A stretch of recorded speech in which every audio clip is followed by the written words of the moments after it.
اللہ اللہ اللہ اللہ۔ اور اللہ تعالیٰ یہ چاہتے ہیں کہ میرے بندے اپنے دل کو میرے محبت سے بھر لو۔ چنانچہ قیامت کے دن اللہ تعالیٰ بندے سے اس کا دل مانگیں گے۔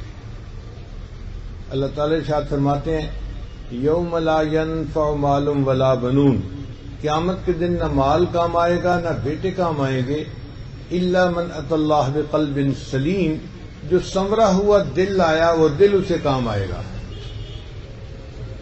آج دنیا میں ہم گھر سے باہر نکلنے لگتے ہیں تو چہرہ دھوتے ہیں، اور جی میلے منہ سے کیسے باہر نکلیں؟ ہر بندہ دیکھے گا تو منہ تو دھو لینا چاہیے۔ جس شکل کو انسانوں نے دیکھنا ہے اس کو دھونے کا اتنا اہتمام، اور جس دل کو اللہ نے دیکھنا ہے اس دل کو دھونے کا اہتمام ہی نہیں ہوتا۔ اس دل پر گناہوں کے کتنے داغ لگ گئے اس کو کوئی نہیں دیکھتا۔ کپڑے پر ہلکا سا داغ لگ جائے عورتیں فوراً کہتی ہیں جی آپ کپڑے بدل لیں، داغ اچھا نہیں لگتا۔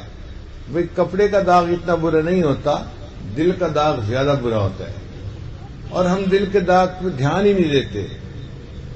نبی علیہ السلام نے ارشاد فرمایا جب کوئی بندہ گناہ کرتا ہے اس کے دل پر ایک نقطہ لگ جاتا ہے سیاہ، اگر توبہ کر لے وہ نقطہ دھل جاتا ہے، اور اگر دوسرا گناہ کر لے تو ایک نقطہ اور لگ جاتا ہے، حتیٰ کہ نقطے لگتے لگتے دل انسان کا بالکل سیاہ ہو جاتا ہے۔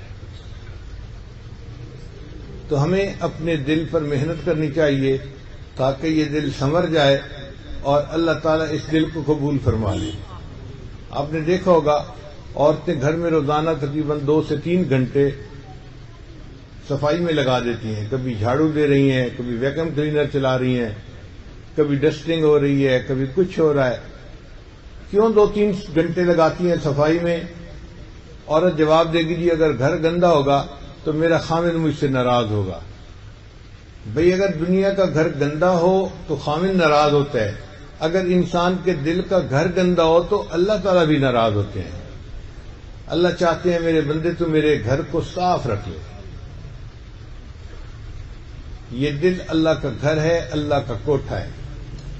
حدیث مبارکہ میں اللہ تعالیٰ نے ارشاد فرمایا لا یسعنی ارضی ولا سمائی، نہ میں زمینوں میں سماتا ہوں نہ میں آسمانوں میں سماتا ہوں، میں مومن بندے کے دل میں سما جاتا ہوں۔ ارض و سما کہاں تیری وسعت کو پا سکے، ایک میرا دل ہی ہے کہ جہاں تو سما سکے۔ ہم جو کعبہ کو کہتے ہیں بیت اللہ تو کیوں کہتے ہیں؟